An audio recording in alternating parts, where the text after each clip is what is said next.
ইব্রাহিম বিন Adham রাহিমাহুল্লাহু তাআলা কেউ উনাকে প্রশ্ন করেছে, হুজুর আমি তো সব সময় গুনাহ করি, গুনাহ করতে করতে আমার অভ্যাস হয়ে গেছে, আমার মন গুনাহ ছাড়া কিছুই বুঝে না, আমার মন গুনাহের ব্যাপারে যেই পরিমাণ অভ্যস্ত, নেকির ব্যাপারে আমার মন এত অভ্যস্ত নয়। একটু বলেন না কিভাবে আমি নিজেকে গুনাহ থেকে বাঁচায় রাখবো, আমি আমাকে কিভাবে গুনাহ থেকে মুক্ত করব, যদি একটু বলতেন। ইব্রাহিম বিন আদহাম বলেন, তুমি যখন গুনাহ করবে তখন তুমি তোমাকে সম্বোধন করে বলবে, তুমি গুনাহ করতে চাও, আল্লাহর প্রীতি আল্লাহর নাফরমানি করতে চাও, তবে আল্লাহর জমিন থেকে বের হয়ে যাও। যদি তোমার মন এই কথাটা শুনে আর তোমার মন অনুভব করতে পারে আল্লাহর জমিন থেকে বের হওয়ার তো কোনো সুযোগ নাই, এইভাবে তুমি প্রতিদিন যখন তোমার মন গুনাহের দিকে ধাবিত হবে, তুমি তোমার মন কি, তোমার দিল কি, তোমার হৃদয় কি, তোমার কালকে, তোমার অন্তরকে সম্বোধন করে বলবে।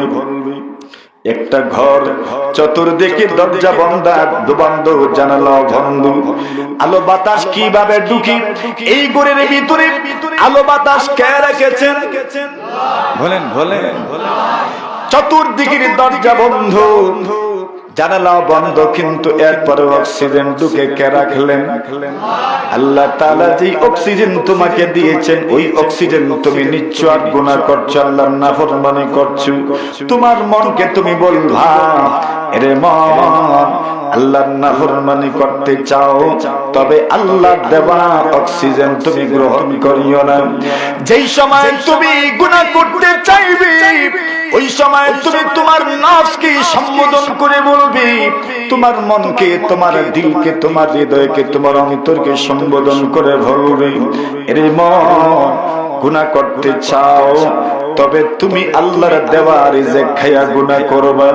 আল্লাহ তোমাকে রিজিক দিলেন, আর ওই রিজিক খায়া বুঝি তুমি গুনাহ করবা। যে রিজিক দিলেন তারই নাফরমানি করবা। নাফরমানি যদি করতে চাও, আল্লাহ রিজিক ভক্ষণ করে নাফরমানি করিও না।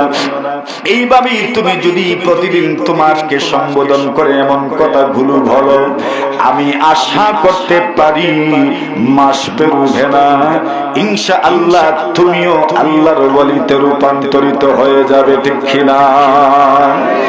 এইভাবে যদি প্রতিটি মানুষ নিজেকে সম্বোধন করে কথা বলে, এই জন্যই আম্মার ইবনে ইয়াসির রাদিয়াল্লাহু তাআলা আনহু বলেছেন, সালাসুম মান জামাআহুন্না ফাকাদ জামাআল ঈমান। আম্মার ইবনে ইয়াসির বলেন, কোন মানুষ যদি তিনটা গুণে গুণান্বিত হইতে পারেন, ওই লোকটা পরিপূর্ণ ঈমানদার হয়ে যাবে। সেই তিনটি গুণের প্রথম নম্বর গুণ হলো আল ইনসাফু মিন নাফসিক, নিজের সঙ্গে ইনসাফ করা, নিজের নফসের সাথে ইনসাফ করা, নিজের সাথে ইনসাফ করা, নিজের সাথে ন্যায় পরায়ণ আচরণ করা, নিজেকে ধ্বংসের দিকে ঠেলে না দেওয়া। তুমি যদি প্রতিদিন তোমাকে সম্বোধন করে দুই একটা কথা বলো, এই পৃথিবীর মধ্যে আমি প্রতিদিন কত মানুষকে নসিহত করি, আপনিও প্রতিদিন কত মানুষকে ওয়াজ করেন, কত মানুষকে নসিহত করেন, কত মানুষকে ভালো ভালো কথা বলেন। ওই কথাগুলো যদি আমি আমাকে বলতাম, ওই কথা যদি আপনি আপনাকে বলতেন, এই পৃথিবীর মধ্যে চলতে গিয়ে আপনি কত মানুষকে কতদিন, প্রতিটা দিন প্রায় কত মানুষকে খারাপ কাজ থেকে আপনি বারণ করেন।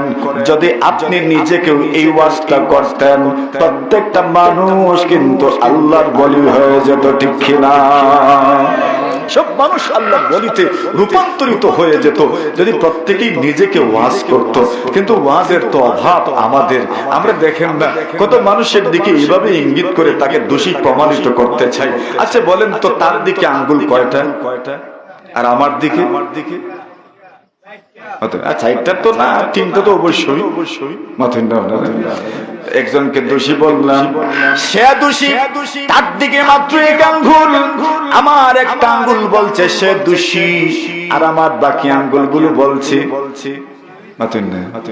আমিও দোষী, এর মানে হলো শুধু অন্যের দোষ ধরতে যেও না, নিজের দোষও মাঝে মধ্যে ধরার দরকার, ঠিক কিনা? যে ব্যক্তি নিজের দোষ ধরতে পারে এই লোকটাই কিন্তু বাস্তবে ওয়ালি হয়ে যায়। কথা লম্বা হয়ে যাচ্ছে, ওই লম্বা কথা বলবো না। আসেন, যে কথা বলছিলাম মূল কথা মনে আসেনি আপনাদের? কি বলছিলাম? আরে ওই একটু আগে কোন কথাই ছিল? নেই, একটু আগে ভুলে গেছে। আল ইনসাফু মিন নাফসি। ইব্রাহিম বিন আদহাম বলেন, গুনাহ করতে চাও, কার মনে মন? যেই মন গুনাহ করতে চায় না, প্রত্যেকটা মানুষের মনে গুনাহ করতে চায়। তবে তুমি তোমার মনকে, তোমার মনের বিরোধিতা করো। মন যেদিকে চায় তুমি সেদিকে যেও না। মানুষের মন, মানুষকে ভালো কাজের আদেশ করে না। ইন্নান নাফসা লাআম্মারাতুন বিসসু। মানুষের মন মানুষকে খারাপ কাজের দিকে সব সময় ডাকে। ইব্রাহিম বিন আদহাম বলেন, তুমি নিজেকে ওয়াজ করো, নিজেকে ওয়াজ করো। এইভাবে যদি নিজেকে ওয়াজ করতে পারো, তুমি আল্লাহর ওয়ালিতে রূপান্তর হয়ে যাবে। সুবহানাল্লাহ। একজন মানুষ গোপন গুনাহ তাকে সবচেয়ে বেশি ধ্বংস করে। তার গোপন গুনাহ তাকে সবচেয়ে বেশি ধ্বংস করবে। এই মানুষটা যত বেশি গোপন গুনাহের দিকে ধাবিত হবে, তাকে ধ্বংস করবে। আর সে যত বেশি আল্লাহর কাছে চাইবে, গোপনে আল্লাহর ইবাদত করবে, দুনিয়া আখিরাতে তার মর্যাদা তত বাড়বে। আল্লাহ প্রতিদিন রাতে কি বলেন? মনে আছে? আল্লাহ আসেননি দুনিয়ার আসমানে, আয়েশা কিতা কইন, কেউ কি আছো তুমি গুনাহগার, আমার কাছে তুমি ক্ষমা প্রার্থী, তুমি ক্ষমা চাও, আমি তোমাকে ক্ষমা করে দিব। কার ওয়াদা? আল্লাহর ওয়াদা। কেউ কি আছো আমার কাছে চাইবার চাইতে দেরি হবে, আমি তোমার রিজিকের ব্যবস্থা করে দিব। কার ওয়াদা? বলেন। কেউ কি আছো এমন রোগী মানুষ, অসুস্থ মানুষ, তুমি বিভিন্ন রোগে আক্রান্ত। এখানে যারা আছেন এমন মানুষ আছেন, একটার পরে আরেকটা রোগ, একটার পরে আরেকটা রোগ। একদিনে এক ডাক্তার দেখাইলে হয় না, ৩-৪ জন ডাক্তার দেখানিও লাগে। আছেন না নাই? হাসপাতালে ভর্তি হতে হয়, একজনে দেখলে হয় না, স্পেশালিস্ট অনেকজন একত্রিত হইয়া বোর্ড বসাইয়া সিদ্ধান্ত নিতে হয়। এমন রোগী মানুষ কি নাই? এমন রোগী মানুষও আছেন। আল্লাহ রাসূল বলেন, আল্লাহ পাক মানুষকে ডেকে ডেকে বলেন, আল্লাহ মুবতালান ফাউআফিয়ান। কেউ কি আছো ঘর, তুমি রোগী মানুষ, অসুস্থ মানুষ, বিভিন্ন রোগে আক্রান্ত মানুষ, আমার কাছে তুমি চাইবা, তোমার চাইতে দেরি হবে, আমি আল্লাহ তোমাকে দিব যে কোনো সন্দেহ নাই। কার ওয়াদা? জোরে বলেন। আল্লাহ তো ওয়াদা ভঙ্গ করেন? নাউজুবিল্লাহ। আল্লাহ তো কোনো ওয়াদা ভঙ্গ করেন না, আল্লাহ তার প্রতিটা ওয়াদা পূরণ করেন, ঠিক না? আল্লাহ তার প্রতিটি ওয়াদা পূরণ করেন। এই পৃথিবীতে কত মানুষ আছে, আল্লাহ তার ওয়াদা যে পূরণ করেন এটা হাড়ে হাড়ে টের পায়। আছে না নাই? আল্লাহ তাআলা সমুদ্রের মাছকেও রিজিক দিচ্ছেন। আল্লাহ তাআলা পাথরের ভিতরেও কোনো মাখলুক থাকলে সেই মাখলুককেও রিজিক কে দিচ্ছেন? আল্লাহ তাআলা দিচ্ছেন। এই পৃথিবীতে কত মানুষ এমন আছে, তার শুধু মেয়েই আছে, কোনো ছেলে নাই, ধন সম্পদ নাই, এরপরেও তার জীবন চলে কিনা? হ্যাঁ, নাকি জীবনের চাকা বন্ধ হয়ে গেছে? তার মেয়েদেরকে কি বিয়ে দিতে পারে না, নাকি বিয়েও দিতে পারে? কে চালায়? তার তো দুনিয়ার কোনো ওসিলা নাই, দুনিয়ার কোনো মাধ্যম তো তার দেখা যায় না, কিন্তু তার তো একটা মাধ্যম আছে। আল্লাহ তাআলা তো তার সবকিছুর ব্যবস্থা করার ওয়াদা দিয়েছেন। এই ওয়াদা তো আল্লাহ দিয়েছেন, আর আল্লাহ তো তার ওয়াদা কখনোই কি করেন না, অপূরণ রাখেন না। প্রত্যেকটা ওয়াদাই তো আল্লাহ তাআলা পূরণ করেন। তো আল্লাহ তাআলা যেখানে ওয়াদা করেছেন আপনাকে সওয়াব দিবেন, তাহলে আপনার টেনশন কি? আল্লাহ যদি ওয়াদা করেন আল্লাহ সন্তুষ্ট হয়ে যাবেন, তো আপনি আর কি চাইবেন? আল্লাহ সন্তুষ্ট হয়ে যাবেন, এটাই তো আমার জন্য যথেষ্ট। তো আল্লাহ রাসূল বলছেন মিসওয়াক করবেন তো কে সন্তুষ্ট হবে? আল্লাহ সন্তুষ্ট হবে। বাদশা হারুনুর রশিদ রাহিমাহুল্লাহ তাআলা অফার দিলেন, কি অফার? কে আছো আমার কাছে চাইবা, যা চাইবা আমি তোমাকে তা দিয়ে দিব। আচ্ছা, এমন অফার কি মিস করা যায়? এমন অফার মিস করা যায়? আমরা গ্রামীণ ঘরের অফারই মিস করি না, ঠিক না বেটি?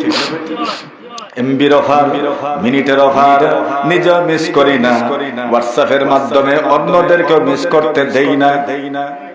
এটা গ্রুপ বানাইয়া মেসেজ দিয়ে কয় আজকে গ্রামীণের অফার ইতা এন লাগে না, এটাও চিন্তা নাই, অফার শুনাইতে আছে। এরকম হয় না? এর মানে দুনিয়াতে মানুষ অফার তো নিতেই চায়। আল্লাহ অফার দিচ্ছেন, কে নিভা? আল্লাহ সন্তুষ্ট হবেন। বাদশা হারুনুর রশিদ অফার দিয়েছেন, এখন উপস্থিত লোকজন কেউ মিস করলেন না। এক একজন বলেন আমাকে এই দেন, আমাকে সেই দেন, আমাকে ওই খাস জমিটা দিয়ে দেন, ওই পতির জমিটা আমাকে দিয়ে দেন, ওই জায়গাটা আমাকে দিয়ে দেন, ওই জায়গাটা আমাকে দিয়ে দেন, ওই কাতিয়াটা আমাকে দিয়ে দেন, ওই টুকরাটা আমাকে দিয়ে দেন। যে যা চাইছেন বাদশা বলছেন যাও তোমাকে দিলাম। সুবহানাল্লাহ। নগদ নি না বাকি? জোরে কোন, আরো জোরে। সব তো নগদ, তো সুবহানাল্লাহ। নগদ না বাকি? শেষ পর্যন্ত নগদ। সুবহানাল্লাহ ইনশাআল্লাহ। যত বক্তা আসবেন সবার ওয়াজের সময় যত সুবহানাল্লাহর জায়গা আছে, আলহামদুলিল্লাহ আকবার জায়গা আছে, সব কি নগদ ইনশাআল্লাহ। এখন বাদশা হারুন দেখেন সবাই তো চেয়ে নিছে, শুধু একজন কিছু চায় নাই, সে হলো ওনার বাদী, ওনার খাদ্দামা, ওনার সেবিকা। বাতাস করছে পাখা, ওই সময় তোর ফ্যান ছিল না, পাখা দিয়ে বাতাস করছে। জিজ্ঞাসা করে নঘর, সকলেই তো চাইলো, যারা চাইছে এরা তোমার চেয়ে বেশি স্বাবলম্বী, সচ্ছল আর্থিক ভাবে, তোমার তো কিচ্ছুই নাই, এরপরেও তুমি আমার কাছে কিচ্ছুই চাইলা না। আল্লাহর বান্দা বলে আমার নাই, তইলে ছাইয়া কি তাই করতাম, ঠিক না বেটি? আমার তো নাই, তো কিসের সাথে যোগ করতাম? আমার তো যোগ করার মতো কিচ্ছুই নাই, আমার আগে তো শূন্য। আগে কি? আচ্ছা, শূন্যের পরে যত লাগান বাড়বো। হ্যাঁ, শূন্যের পরে শূন্যের পরে লাগাইলে বাড়বো। প্রথমে শূন্য দিলেন, এরপরে এক দিলেন, কত হইছে? 2, 3, 4, 5। আগে যেহেতু শূন্য, এগুলার কোন দামই নাই, ঠিক না? শূন্য তো আগে। আর যদি প্রথমে একটা এক যদি দিতে পারেন, শূন্যটারও দাম বেড়ে যায়। একের ডান দিকে শূন্য বসাইলে, আরেকটা বসাইলে, আরেকটা বসাবেন, কত হইছে? আরে বসাইলেন তো শূন্যই তো বসাইছেন, দাম তো নাই শূন্য বলে। হ্যাঁ, শূন্যের আগে যদি ডিকা বুঝেননি, ডিক্কা বুঝেননি, কত মানুষের বেড় ফরিজার ওই সময় খুঁটা লাগায়, এটারই কিতাব হয় আপনারা দেশে ডিকা। ওই এটা হইলো এক, মানে প্রথমে একটা শূন্য মানে ডিকা, ওইটা যদি প্রথমে থাকে, এরপরে শূন্য বসাইলো, শূন্যর মর্যাদা বেড়ে যাবে। এখন খাদ্দামা বলেন বাদশা আমি কি চাইবো? যা চাইবো তা তো আপনি দিবেন না। সুবহানাল্লাহ।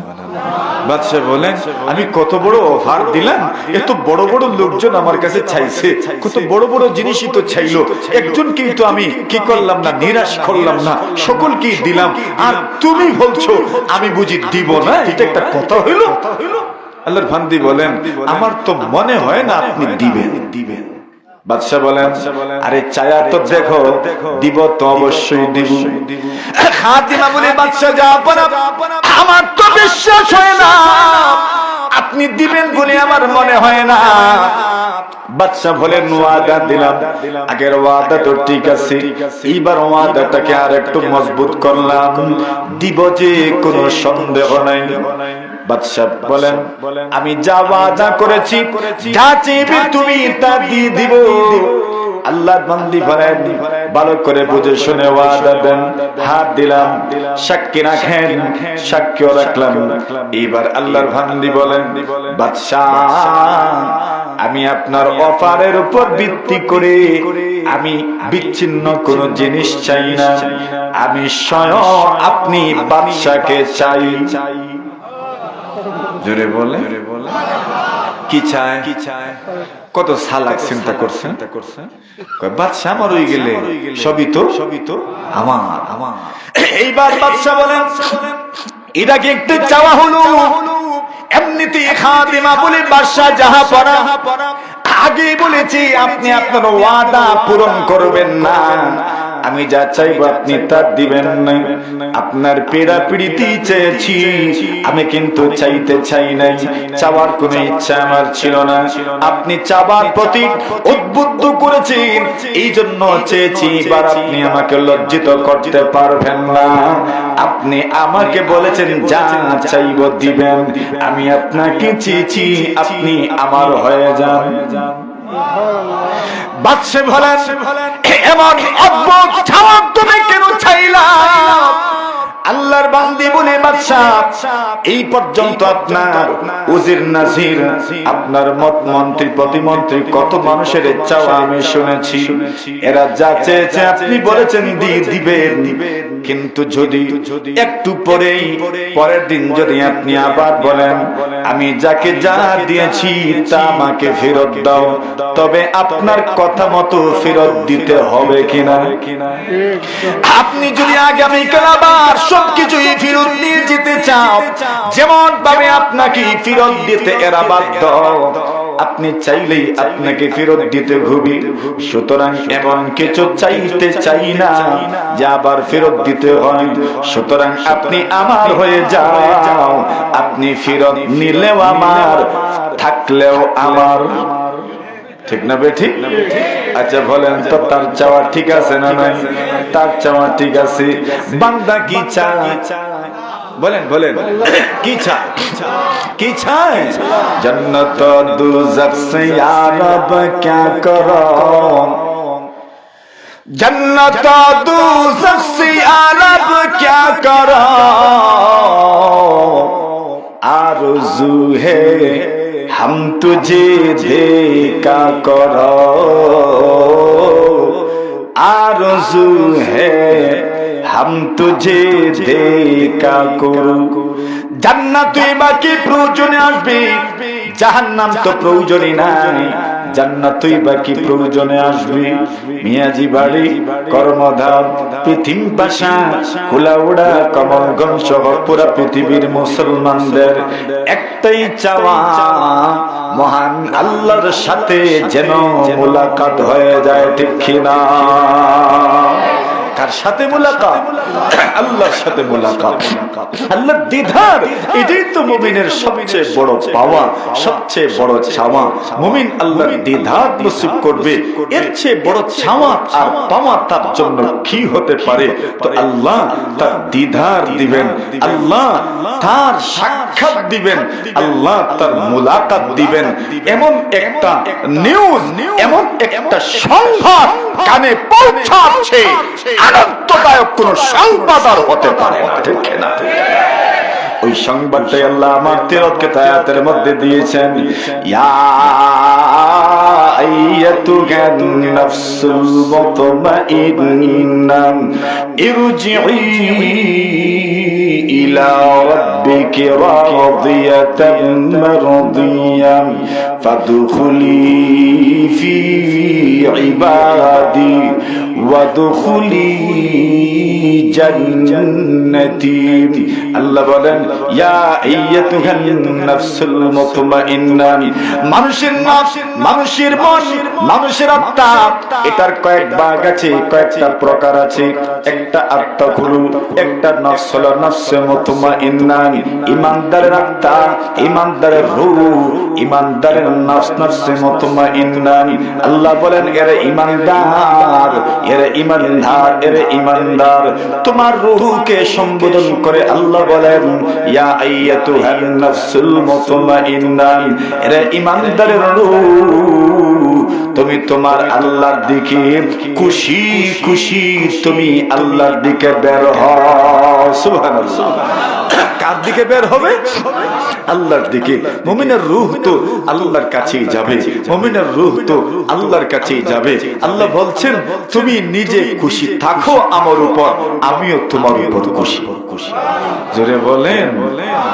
আরে দুই পক্ষ খুশি, কোন সময় দুই পক্ষের খুশিটা চিন্তা করা হয়? যেই সময় এক পক্ষ আরেক পক্ষকে রেসপেক্ট করে তখনই চাওয়া হয়। শুধু আমি খুশি থাকলে চলবে না, অপর পক্ষ খুশি থাকার দরকার। আল্লাহ বলছেন, তুমিও খুশি আমিও খুশি, তুমিও খুশি আমিও খুশি। মানে আমি তোমাকে গনায় ধরলাম, আমি তোমাকে গনায় ধরেছি।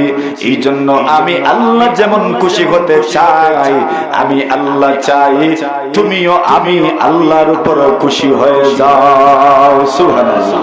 তো আপনি আল্লাহর উপর খুশি হবেন, আল্লাহ আপনার উপর খুশি হবেন। তো আল্লাহকে যদি আপনি খুশি করতে পারেন, তাহলে আপনার আর কোনো টেনশন নাই। রাসূল আকরাম সাল্লাল্লাহু আলাইহি ওয়াসাল্লাম বলেন, মুমিন তার রূহ, তার আত্মা, তার কলব, তার হৃদয় থেকে, তার দিল, তার বডি থেকে, তার শরীর থেকে এমন ভাবে বের হবে, রাসূলুল্লাহ বলছেন তার কোনো কষ্ট হবে না, ফেরেশতারা আসবেন। আল্লাহ তাআলা বলেন, ওয়ান্নাজিআতি গারকা ওয়ান্নাশিতাতি নাশতা। আল্লাহ বলেন, ফেরেশতা দুই ভাগে বিভক্ত। আল্লাহ তাআলা সব ফেরেশতাদের কসম করেছেন, শপথ করেছেন, এমন কি তাদের শপথ, ওয়ান্নাজিআতি গারকা, যে ফেরেশতারা মানুষের বডির মধ্যে, শরীরের মধ্যে ডুব দিয়ে তার জান কবজ করেন। কোন ফেরেশতারা? যারা কাফির বেঈমানদের জান কবজ করেন। এরা কাফিরদের শরীরে দুই কাম, এদের শরীর থেকে রূহটা বের করেন। পয়গম্বর বলেন, কিভাবে বের করেন? পয়গম্বর বলেন, বিজা রুই যদি হয়, রুই তো চিনেন, রুই তো চিনেন, বিজা রুই যদি হয়, আর ওই রুইয়ের ভিতরে যদি কেউ একটা ডাল ঢুকান, যে ডালের চতুর্দিকে কাটা আছে, যে ডালের চতুর্দিকে ডাল আছে, আরো ডাল আছে, অথবা যদি লোহার কোনো কিছু ঢুকায়, যে লোহার চতুর্দিকে হুক আছে, আংটা আছে, ওই ব্যক্তি যখন রুই থেকে, বিজা রুই থেকে ওই শিকলটা টান দিবেন, হুকের মধ্যে রুই লাগবে কি না? হ্যাঁ, আল্লাহ বলেন, নাজিআতি গারকা। আল্লাহ বলেন, কিছু ফেরেশতারা ওই মানুষগুলোর বডির মধ্যে প্রবেশ করবেন এবং তাদের বডিতে প্রবেশ করে তাদের জান কবজ করবেন। এর অর্থ হলো, বিজারুয়ের ভিতরে যদি আপনি সিংলা ঢুকাও, যদি আপনি শিকল ঢুকাও, ওই শিকলের মধ্যে যদি হুক থাকে, যেমন ভাবে হুকের মধ্যে রুই লাগে, ঠিক তেমনি ভাবে ফেরেশতারা যখন জান কবজ করতে যাবেন, ওই মানুষগুলোর শরীরের চামড়া গোশত পর্যন্ত বের হবেন। একজন জীবিত মানুষের শরীরের চামড়া যদি ছিঁড়া হয়, যদি জীবিত মানুষের গোশত কাটা হয়, কষ্ট কেমন হয় তা তো আর বলতে হয় না, বলতে হয় না। আল্লাহ রাসূল বলেন, এই পরিমাণ কষ্ট হবে। আর যদি মুমিন হও, তোমার জান কিভাবে কবজ করা হবে? রাসূল বলেন, একজন সন্তান, যে সন্তান দুধ পান করে, ওই সন্তান যতক্ষণ পর্যন্ত দুধ পান করে, মা তার স্তনটা সন্তানের মুখ থেকে খুলতে পারে না, ছুড়াইতে পারে না। কিন্তু সন্তান যখন দুধ পান করতে করতে ঘুমিয়ে যায়, ওই সময় হঠাৎ করে সন্তান তার মুখ থেকে স্তনটা ছেড়ে দেন, মা টেরই পায় না। আল্লাহ রাসূল বলেন, এরে মুমিন, এরে মুমিন, তোমার যখন ইন্তেকালের সময় আসবে, তোমার জান তোমার বডি থেকে এমন ভাবে বের করা হবে, যেমন ভাবে ঘুমন্ত শিশুর মুখ থেকে তার মায়ের স্তনটা বের করা হয়। সুবহানাল্লাহ। মুমিনের সামান্য কষ্ট হবে না। তো আল্লাহ রাজি তো? আল্লাহ রাজি করবেন তো? যদি করতে পারেন, আল্লাহ বলেন, ইয়া আইয়াতুহান নাফসুল মুতমাইন্না ইরজিই ইলা রাব্বিকি রাদিয়াতাম মারদিয়া। আল্লাহ বলেন তোমার রবের দিকে বের হও, তোমার আল্লাহর দিকে যাও, উনি তোমার উপর রাজি, তুমিও ওনার উপর রাজি হয়ে যাও। ফাদখুলি ফি ইবাদি, আল্লাহ বলেন অতঃপর তুমি আমার বান্দাদের অন্তর্ভুক্ত হয়ে যাও। যদি আল্লাহর জান্নাতে ঢুকতে চাও, আল্লাহকে যদি খুশি করতে চাও, তবে আল্লাহর বান্দা বান্দীদের মিছিলে তোমাকে শরীক হতে হবে। ফাদখুলি ফি ইবাদি, আল্লাহ বলেন আমার বান্দা বান্দীদের দলভুক্ত হও, আমার বান্দা বান্দীদের দলভুক্ত হও, আমার বান্দা বান্দীদের দলভুক্ত হও। যাদেরকে বলছেন তারাও তো আল্লাহর বান্দা বান্দি, এরপরে বলছেন আমার বান্দা বান্দীদের দলভুক্ত হন, মানে এদের স্পেশাল কিছু গুণ আছে, আছে না নাই? এদের স্পেশাল কিছু গুণ আছে। কি স্পেশাল গুণ? আল্লাহ রাসূলের সাহাবী রাসূলকে প্রশ্ন করেন, ইয়া রাসূলুল্লাহ, ইয়া হাবিবাল্লাহ, গো নবীজি, আমি কার সঙ্গে উঠব, কার সঙ্গে বসব? আল্লাহর পয়গম্বর বলেন, মান যাক্কারাকুম বিল্লাহি রুইয়াতুহু, যাদেরকে দেখলে আল্লাহর কথা স্মরণ হয়। কার কথা স্মরণ হয়? 2 নম্বর, ওয়া মান যাক্কারাকুম বিল আখিরাতি আমালুহু, আল্লাহ রাসূল বলেন যার আমল দেখলে আখিরাতের কথা স্মরণ হয়। 3 নম্বর, ওয়া মান যাদা ফি ইলমিকুম মানতিকুহু, যাদের কথা শুনলে ইলম বাড়ে, যাদের কথা শুনলে ইলম বাড়ে। বলছেন এই 3 গুণে গুণান্বিত মানুষের দলভুক্ত হও যদি হইতে পারো। ওয়াদখুলি জান্নাতি, আল্লাহ বলেন আমার বান্দা বান্দীদের দলভুক্ত যদি হতে পারো, এদের মিছিলে যদি সংযুক্ত হতে পারো, তবে তুমি আল্লাহর জান্নাতের মেহমান হয়ে যাবে। কার মেহমান? আল্লাহর জান্নাতের মেহমান। আল্লাহ সন্তুষ্ট করো, আল্লাহ আপনার উপর সন্তুষ্ট হবেন, আল্লাহ আপনাকেও সন্তুষ্ট করবেন।